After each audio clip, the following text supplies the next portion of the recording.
Do you have a hard time saying no and setting boundaries to the point where you get overwhelmed or take on too much and you constantly neglect your own needs? Then this video is for you. How do you say no without being a jerk? How do you set boundaries? Where I'm going to tell you what I've learned from my experience. First of all, this should be your new favorite word.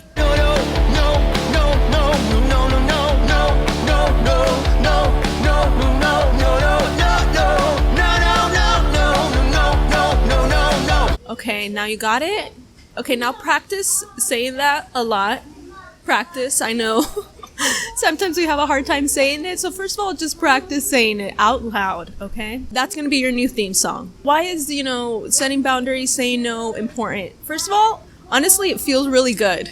Like, not because you want to hurt people, but, especially if you're like me, you've come, most of your life, you've kind of been someone who says yes to a lot of things, and then you end up taking a lot, and then you get all stressed out, and you burn out, and other things that rhyme with out, even though that wasn't really a rhyme in the first place, but you kind of put your own needs aside to help everyone else, and then you want to be everything to everyone, and then you don't end up working on the things you want to do. So when you first start really enforcing your boundaries and saying no, it actually does feel pretty good.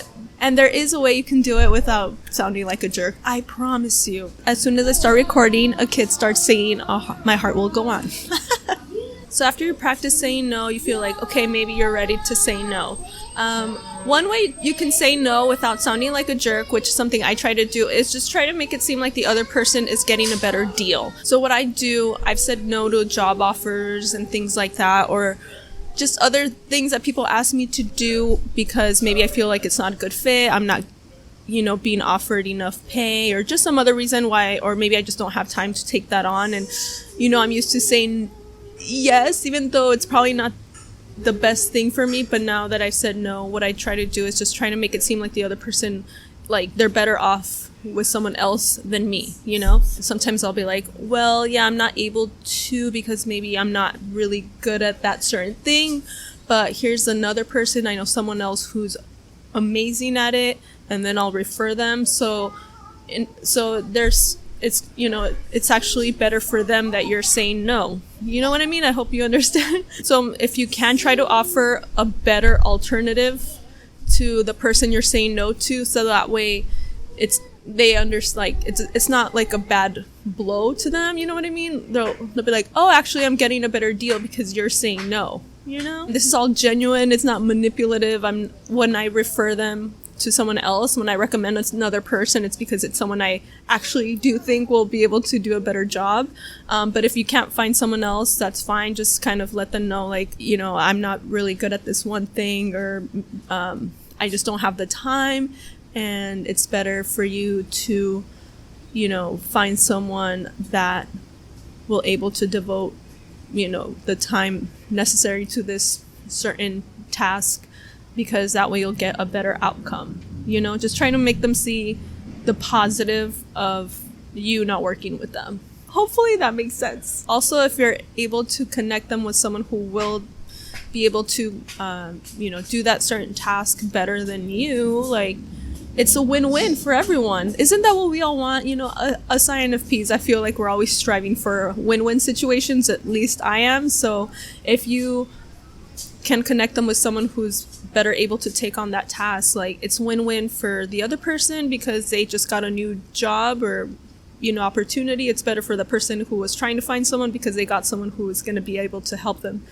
and do a better job at it. And then it's win-win for you because you're not taking on more than you can, or just maybe take on something you don't really want to do. So win-win for everyone. Another thing that helps me when it comes to saying no, instead of thinking of it as, oh, I'm saying no to this person, or I'm saying no to this opportunity, think of it as saying yes to yourself. So that's what I try to do now.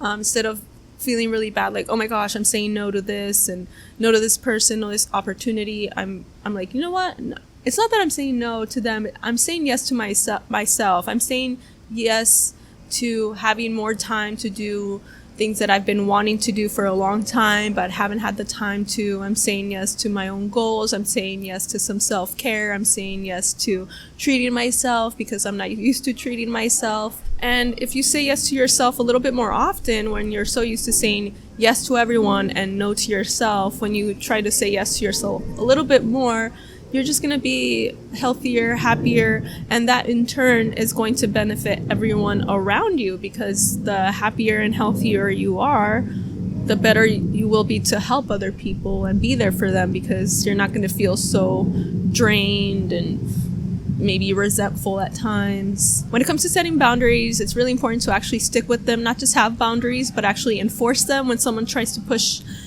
back on them. I'll post links below to good videos on boundaries, and also I'm going to post a link to a podcast I did with the dating coach Mark Rosenfeld. He's a friend of mine. We talked about neediness and boundaries and things like that. So if you haven't seen that video, or it was part of my podcast, you can also check that out. Really great thing about setting boundaries is that it, filters out the toxic people in your life, because the people who get mad when you set boundaries, when you enforce them, those are the people that wanted to manipulate you and use you. And, they're like, oh, shoot, I can't manipulate them anymore. And you don't want those people in your life.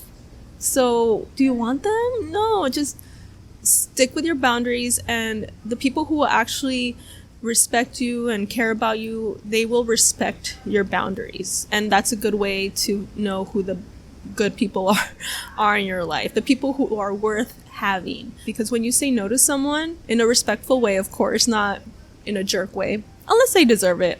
Like, if you're a jerk, I'm gonna be a jerk to you. Just saying. I'm not gonna let people walk all over me. When you say no to someone, the way they react to you saying no actually says a lot about them. So don't feel too bad if someone reacts really bad to you setting a boundary or saying no, because if they react badly, that's on them. Like, they probably wanted to use you, they probably wanted to manipulate you, and they're upset that you're actually, standing up for yourself and not letting yourself be used. And I've had to go through this a lot with when I used to edit for people, which that's one reason I stopped doing freelance editing, just because if you're an editor, you know this. Like, people want you to do so much for free. They want you to work for a lot less than than your rate. And I'm just like, no, like, editing is not like something that you can just, they want you to do it super quick, but then also pay you nothing. Like, really? No, you can't have quality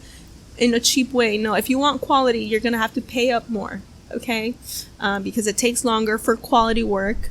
And the skills, like, we're going to raise our rates if we have more skills. If we're getting more clients, we're going to raise the rates. And so many people don't want to pay editors what they're worth. And I think a lot of artists have to go through this too. So I support anyone who sticks to their guns and sticks to their rates, and anyone who, like, doesn't want to pay them, do it yourself, dude.